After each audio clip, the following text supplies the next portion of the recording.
In the previous video, we started discussing difference quotients. So we've established this formula, and we said that it measures average rate of change. So, in other words, it measures a change in y per 1 unit of x. And look, before we continue with difference quotient, I just wanted to show you again what is the difference when we approximate, when we use difference quotient for a linear function and when we use it for a curvy function. And let's do it for the simplest possible cases. So we're going to use linear function y equals x and quadratic function y equals x squared. Right? Okay. So let me just draw the first one. So y equals x is a very simple case where you've got a straight line going through the origin. Okay. Now, in here, when y equals x squared,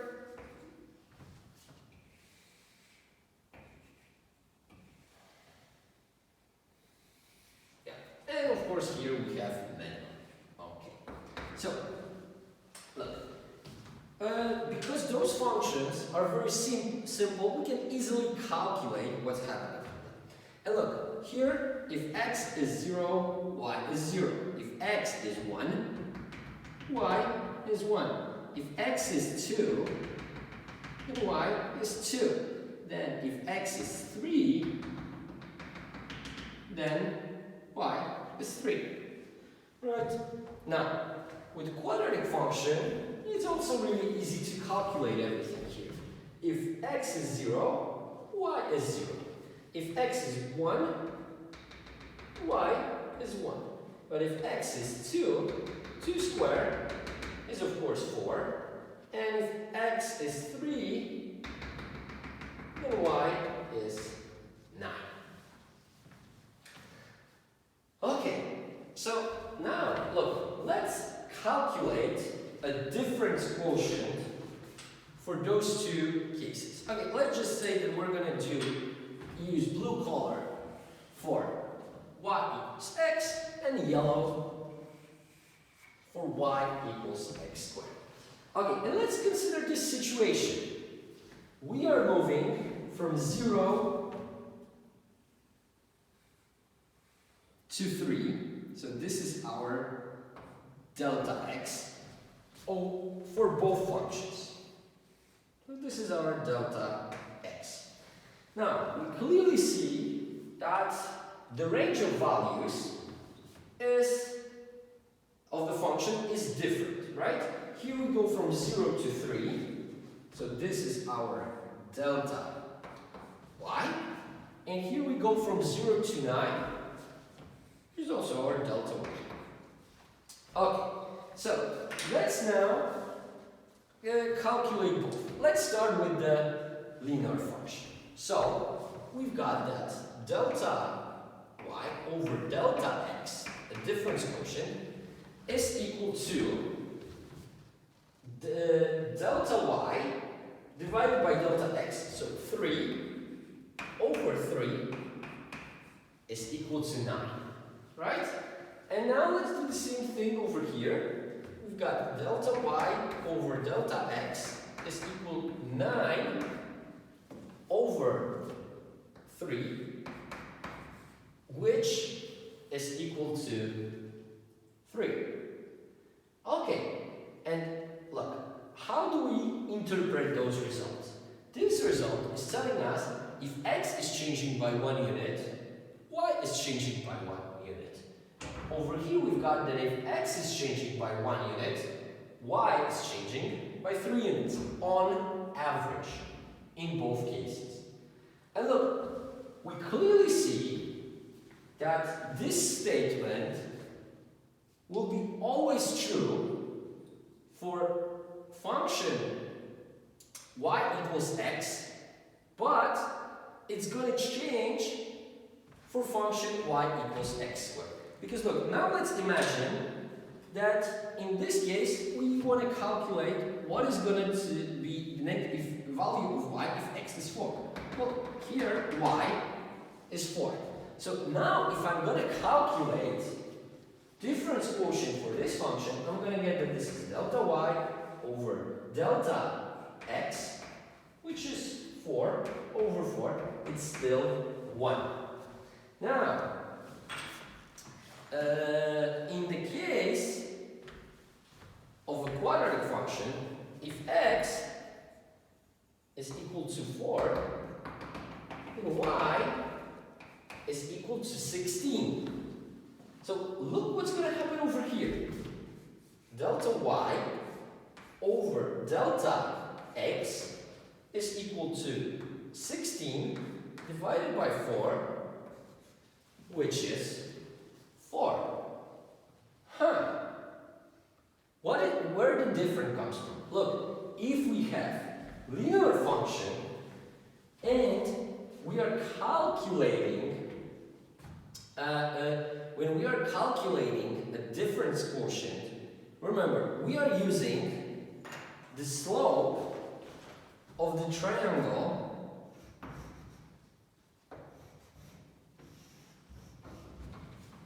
to do the approximation, right? We said this is tangent alpha, so this is a ratio of opposite to adjacent, right? And look, it doesn't really matter how we extend this triangle, the line is always going to occupy exactly, the hypotenuse is always occupy the same space as the function itself. Over here, the situation is different. Look, every time when we use this approximation using a triangle, we are getting this, let's just say, measurement error. Of course, we are getting the result that is correct, right? It gives us the average change. But it's going to change along with the slope of the line. And look, so each time we actually use the right angle triangle for approximation, we are actually getting a bigger space. And look, we see that this function is actually growing faster and faster and faster.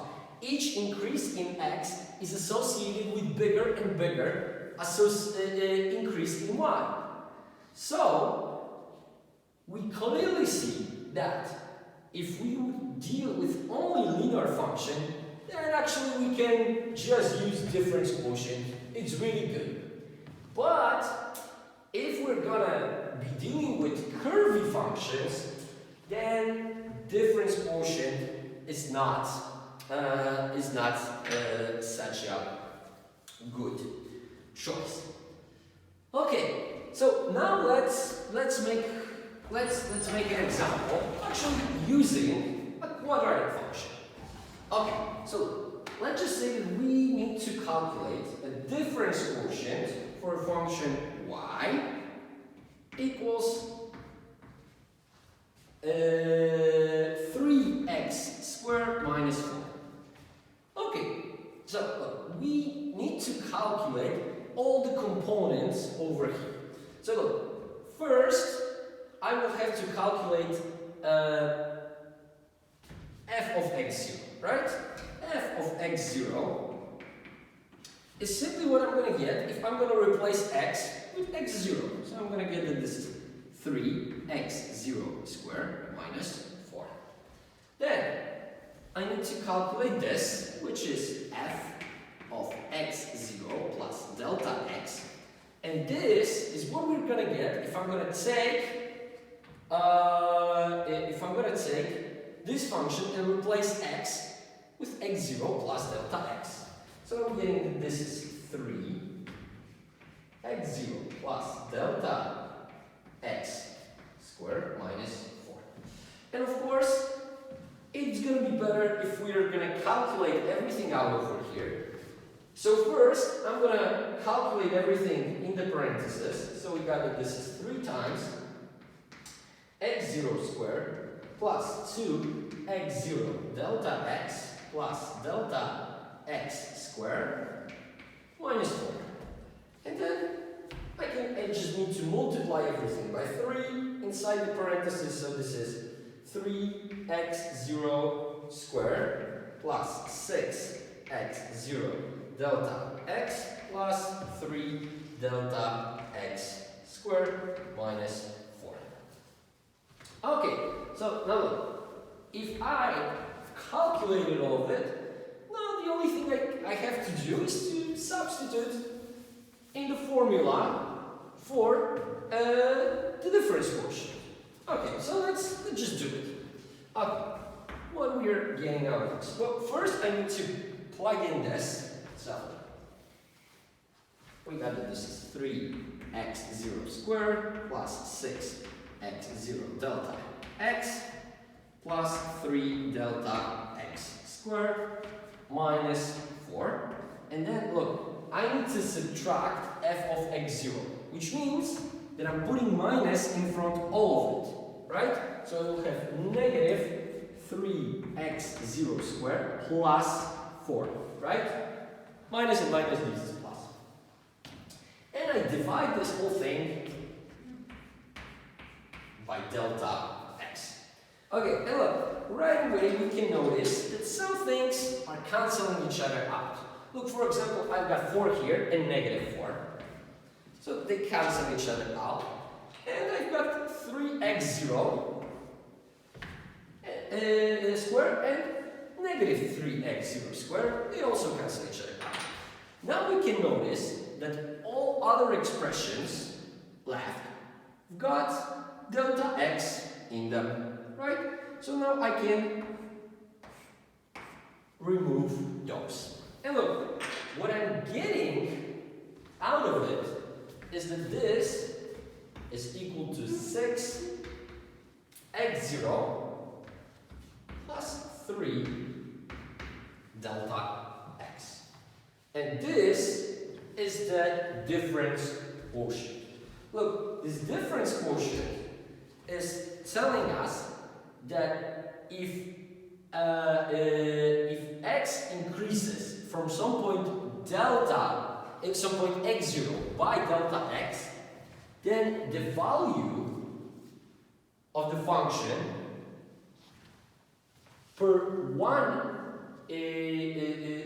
value of the function is going to increase by this much. Okay, let me illustrate this by an example. Okay, look, if x0 at the beginning is 0, to make it simple, and then delta x is equal to 1, what is going to happen? Look, we will have 0 plus 3 times 1, right? Which gives us 3. But look, if for example x0 is equal to 1 and delta x is equal to 1, what are we going to get out of it? We're going to get 6 plus 3. This is 9. Huh. Okay. Look, I used delta x equal to 1 to make it simpler, but of course delta x can be bigger. It can be 2, 3, it can be negative, doesn't really matter. And look, what we are getting out of it might be best seen if we resort to a graph. Again, this is going to be a graph of a quadratic function.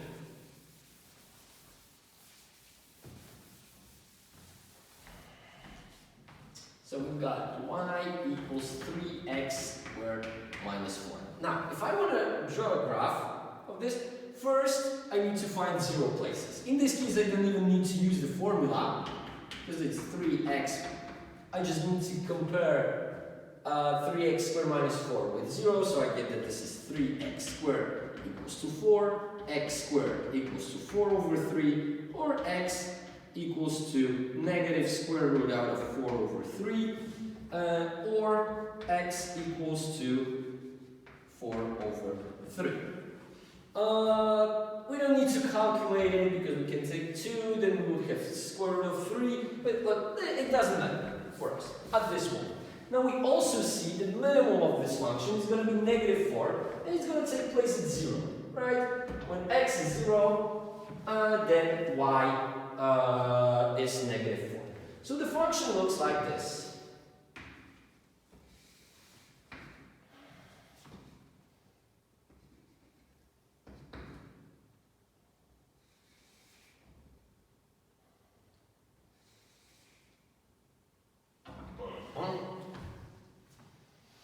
Okay. And here we have negative 4 over 3. Sorry, positive, of course. Here is negative. Okay, so look, what is happening over here? Now, every time when the value, when the initial value of the function is changing and delta is changing, we're going to obtain actually different difference quotient. Look, this is exactly the same thing we've observed previously with the example with x squared. So look, if, for example, x0 is 3, then the value of the function, is 3 to the power of 2, which is 9 times 3, 27 minus 4, 23. Now, if x is going to be 4, let me just draw it like this. It's going to be a little better. How much will we have? Well, this is going to be 16 times 3, 48, minus 4, 40, 44. Okay, so have we calculated a change in y, in this case per 1 unit change in x, right? Because we've changed it correctly. Again, let's use the formula. Look, we've got that 6, this is 6x0 plus 3 delta x. So this is 6. So delta y over delta x is 6x0 plus 3 delta x.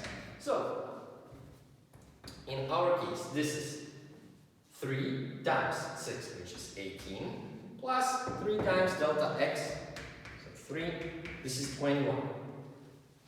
And we clearly see that delta y here is 21. Remember, of course, I used the simpler case when actually delta x is equal to 1 because it's easier to see all the results, but we could calculate this for any delta x and any x0. Okay, so look, clearly the difference quotient works, but we should see that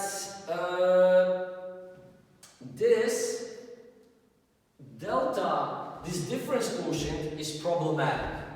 Look, we will be getting a different value depending on x0 and delta x.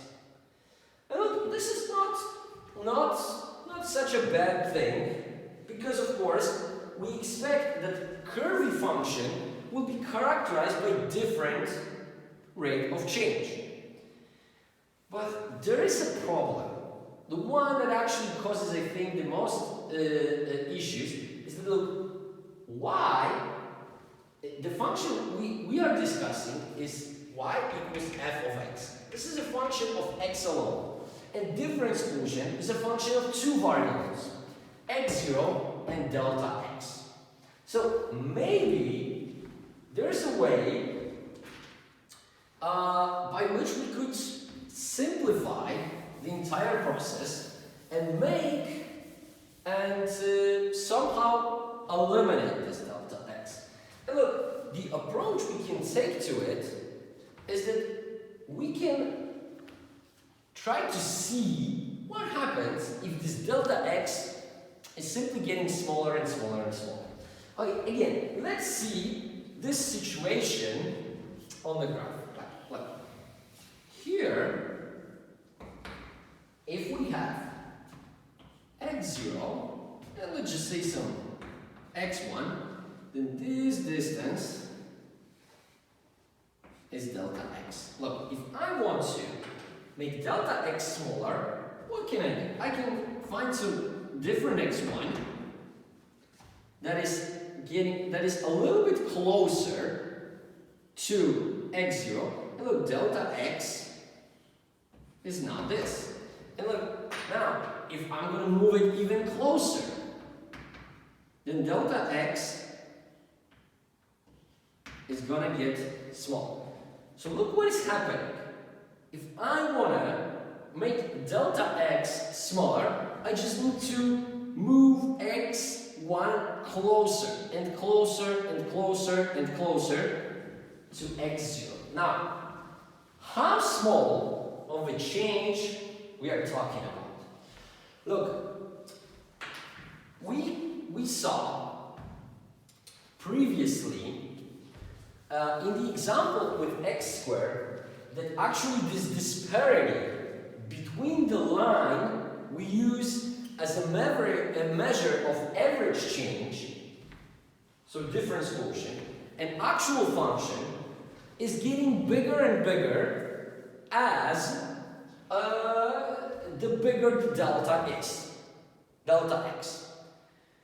So what we would like to have is to have this delta x as tiny as possible. Okay, but how small this delta x could be? Well, the first question is, to answer it, is what is the size of a point? Well, I hope you remember this from geometry class, that point has no mass. It has no size. It is so tiny that I couldn't, look, when I draw it on the blackboard here, you must be able to see it. This is why I'm making this dot. And this dot clearly has some size. But actual point does not have any size. And look, let's just say that we have 2 points that lie right next to each other. One, I just say it's over here, and the second one is over here. So we know that the yellow point, our point, let's just say x0, has size 0. Now, the point lying next to each other, let's call it x1, also doesn't have any size. So, if I move from point x0, yellow point, to point x1, the purple point, by how far am I moving? Well, if one has a size 0, the other has size 0, they both lie next to each other, they are directly tangent to each other, they are touching each other. So does it mean that I moved by 0, by nothing? Okay, this is a very philosophical question that I'm not able to explain in every detail in this class. But that seems to be the case. we can imagine that the change over here is so tiny that we moved, but we basically stayed in the same place. We moved from one entity with no mass to next to another entity with no mass because they are so tiny. So we basically stayed at the same place, but somehow we moved. Okay, how do we express such situation? Look, we want to have a case when we want to know what happens as delta x approaches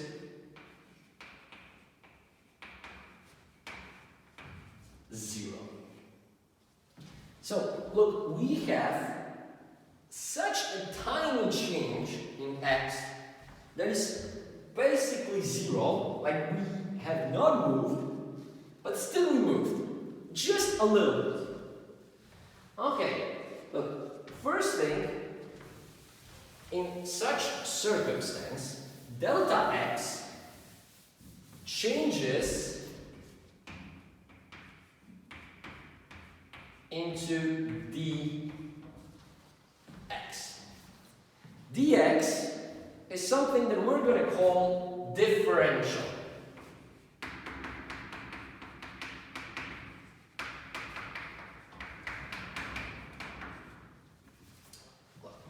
Differential is, in other words, infinitesimal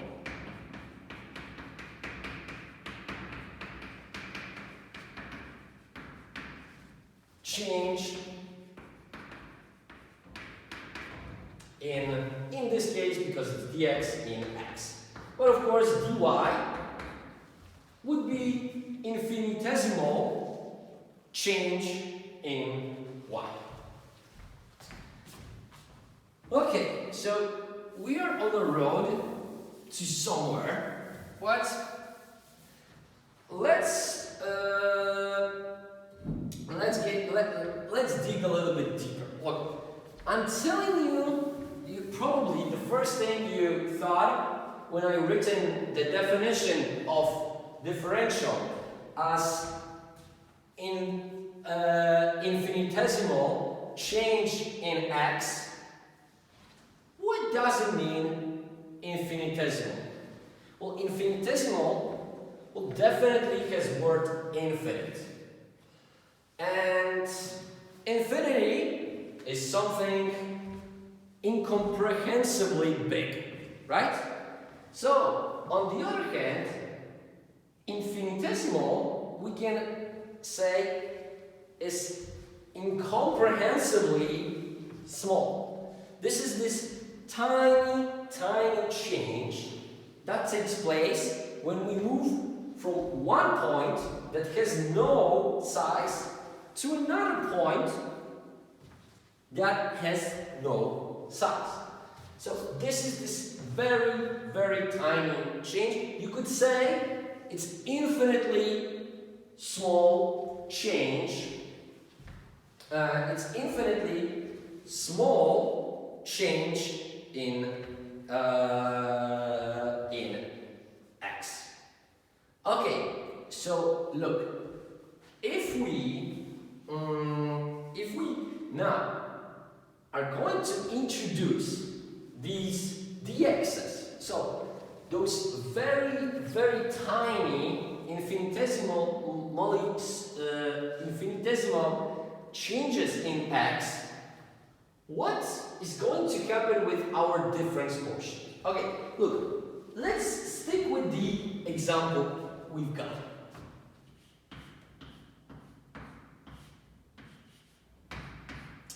Our difference quotient for the function we've considered over here is equal to 6x0 plus 3 delta x.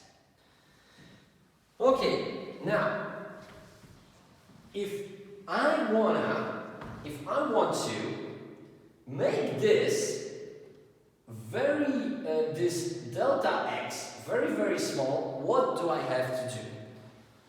As it turns out, there is a very specific tool to situations like that. And this tool is called a limit. Look, I hope that at least most of you did limits in high school. But even if you didn't, don't worry, because limits are going to be a big part of our couple of our next videos. And we're going to do them in detail. For now, I just want to give you an intuition. Limit answers the question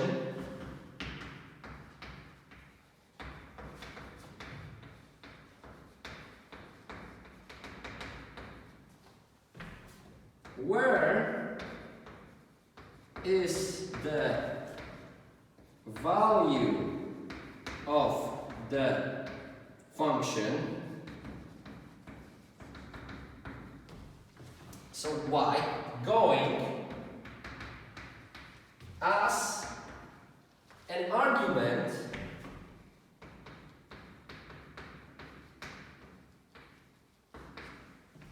so x approaches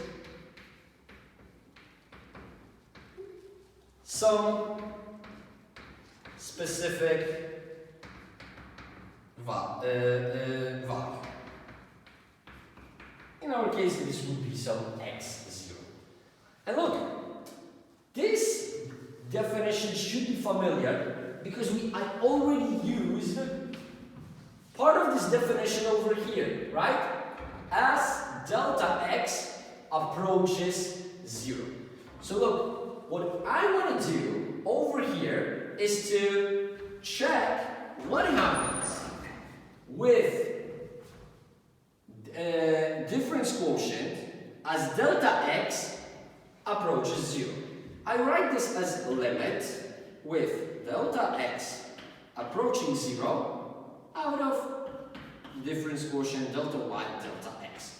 And look, because we already calculated delta x plus 3 delta x, I can just write that this is limit with delta x approaching 0 out of 6x0 plus 3 delta x. Okay, now, what is happening to this expression as delta x is getting closer and closer to 0? Look, this is getting smaller and smaller and smaller and smaller. So, once we would arrive at 0, delta x would change into 0. 3 times 0 is 0. We would just have 6x0. And look, as it turns out, we can write that if this limit exists,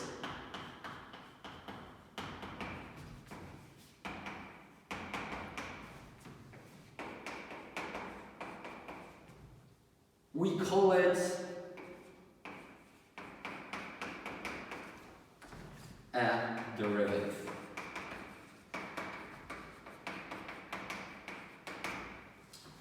Okay, and I'm gonna explain what is derivative, because this is going to be the biggest part of this video, the most important. Let me just let's just think for a second what has happened over here. Look. Before we saw the difference quotient was a function of two variables, 6x0 plus 3 delta x. But now, limit of this expression with delta x approaching 0 is just 6x0. And look, 6x0 is a function of just one variable, which is good. Things got way easier. Why is a function of one variable? So probably our measure of rate of change should also be a function of one variable. But look, now, this x0 could be any number, right? So if this could be any number, why just not write 6x? So look, what have we obtained over here is a different function. This, look, what we've done is we've taken this function that you see over here, we calculated for its difference quotient, then we calculate the limit of this difference quotient with delta x approaching 0, and as a result, we've obtained a different function. And look, this is why if this limit exists, we call it derivative. But derivative is like short for its appropriate name, derivative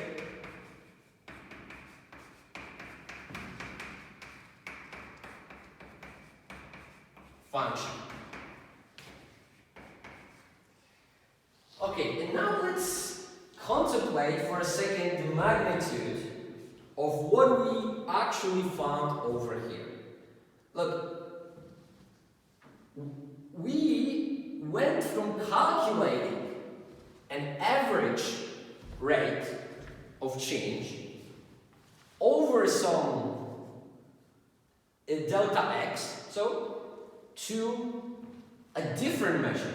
Look, this measure over here does not depend on delta x, right? Now, it depends only on the point at which we start. And look, because delta x within our measure is so very tiny, it means we can calculate it for every point at a function.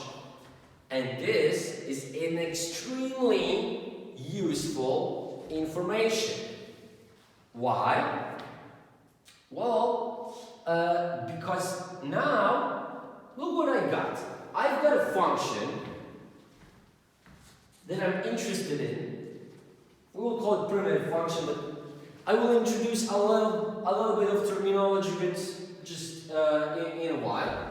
And I've obtained a different function, 6x.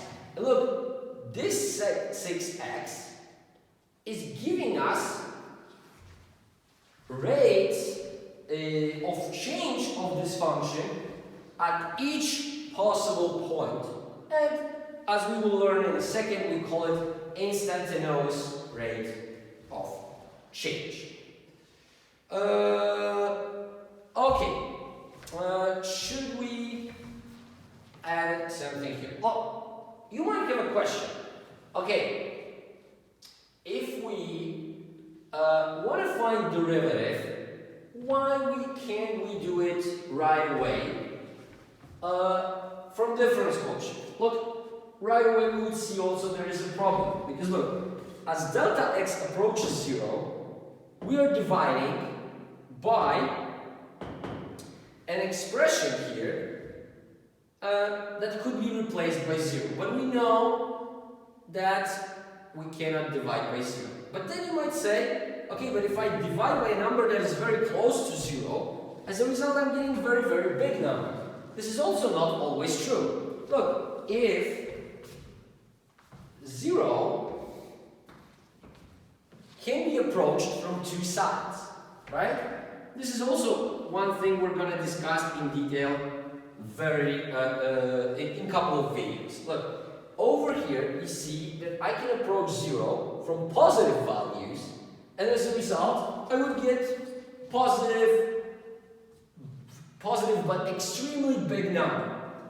If I approach 0 from negative values, I would again get very big number, but a negative one.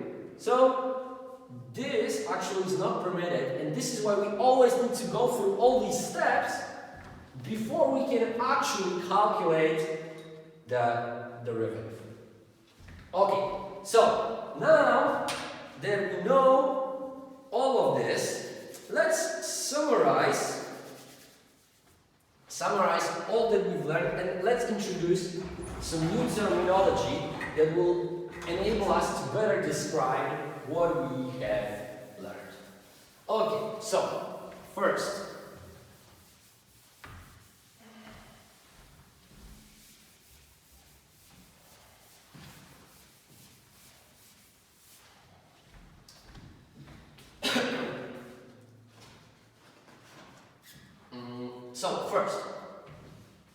what we've got is that if limit with delta x approaching 0 out of delta y over delta x, so out of different quotient, exists, we call it derivative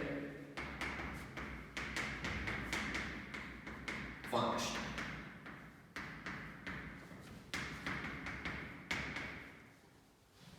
Okay, so in other words, we can say that limit of delta x approaching 0 out of delta y delta x is something that we define as either f prime of x or dy dx. Okay, look. What you see over here are the denotations, two different types of denotations for derivative. This one is called Lagrange notation.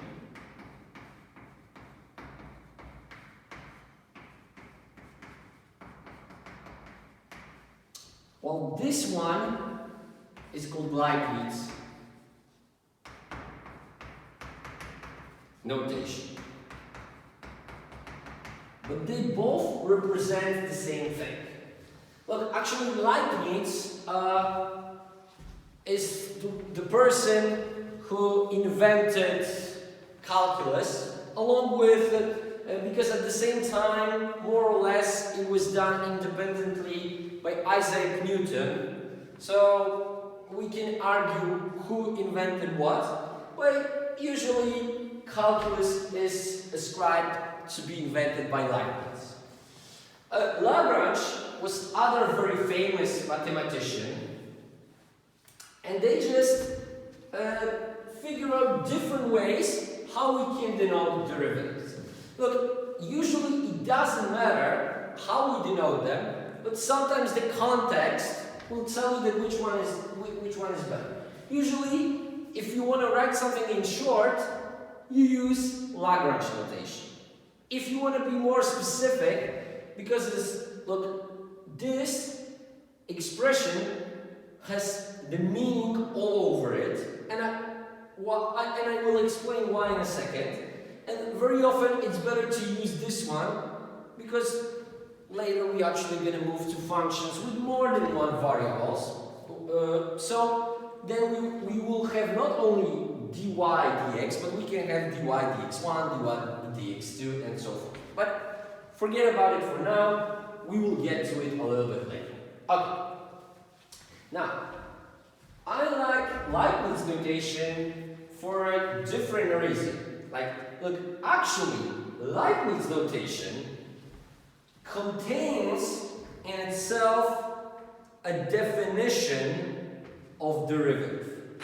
Look, because what is definition, like, what do I mean by that? Okay, look, we said that if delta x approaches 0, then delta x turns into dx. dx is infinitesimal change in x. So, incomprehensibly small change in x. Okay, now think about it. If y is a function of x, then if x is changing by dx, by how much will y change? Look, if x is changing by some small, extremely small number, then doesn't matter what is the function, As a result, y will also change by some different but also extremely small number. And look, if I'm going to take the ratio of these two numbers, so extremely small change in y to extremely small change in x, I will obtain derivative of a function at a given point. And of course, because I will obtain a function, I can now then replace each x with a number and obtain the value of the function at any rate of change of the function at any point. Okay, now carrying on. Look, we said that dx represents infinitesimal change in x. And look, consequently, we can say the derivative dy dx, which is the same as f prime of x, measures instantaneous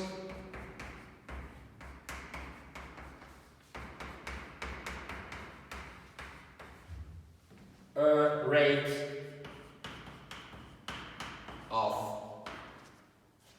change.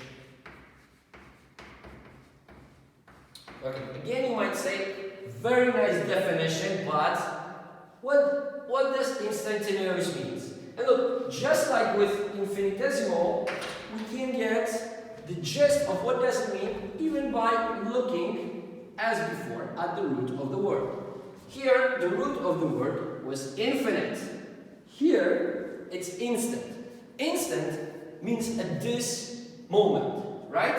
So, what does this, what does derivative measure is the rate of change at each single point of the function. So look, basically we have here we are obtaining, when we calculate the derivative, we obtain a function that measures the rate of change of some other function at every possible point. Okay, but this brings us to another issue. If one function is called derivative function, then how do we call the previous one, right? Okay, but we of course have a name for it as well.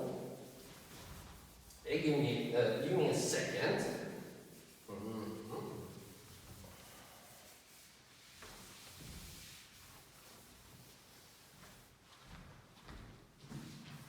Okay, and it goes like this. If y equals f of x is the function for which we want to calculate derivative, we call this function primitive function.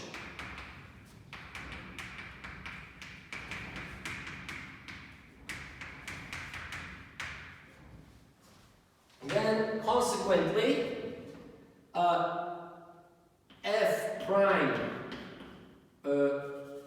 y equals f prime of x, or equivalently dy dx, is a derivative function.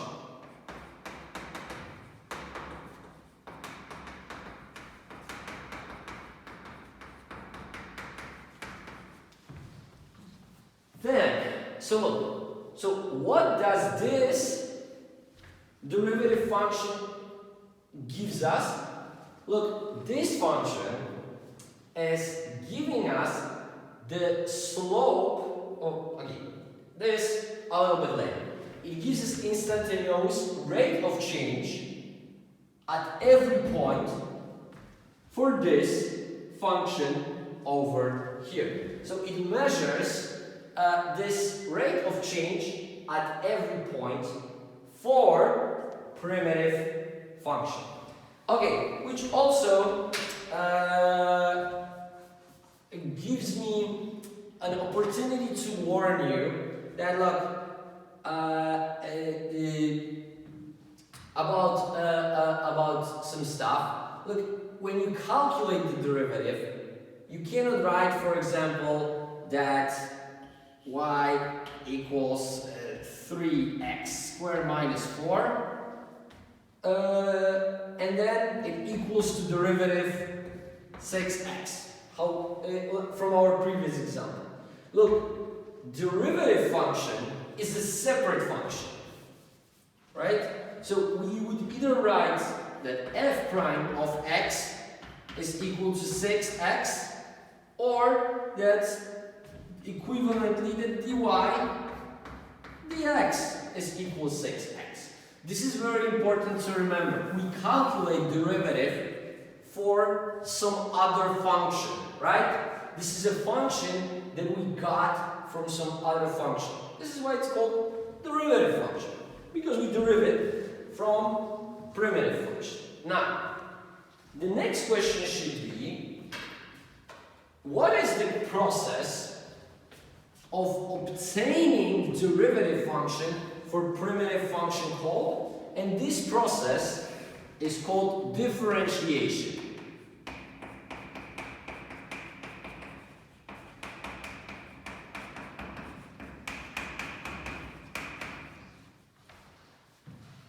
Okay, so summarizing, what we've learned now is that we can find instantaneous rate of growth of some function by calculating its derivative function, and this derivative function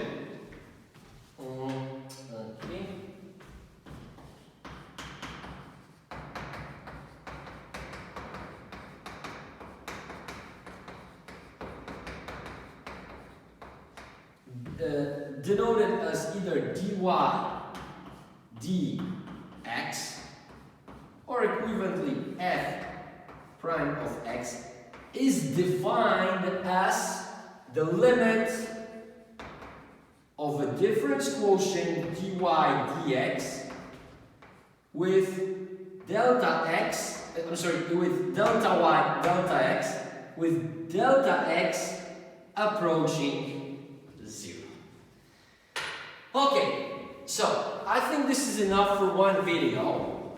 We've got all the information about derivative. We also know how to calculate using the definition of derivative. So as a limit of difference quotient delta y delta x, and this is what we're going to do in the next video. We're going to calculate derivatives of different functions using the definition of derivative. Okay, thank you and see you in the next video.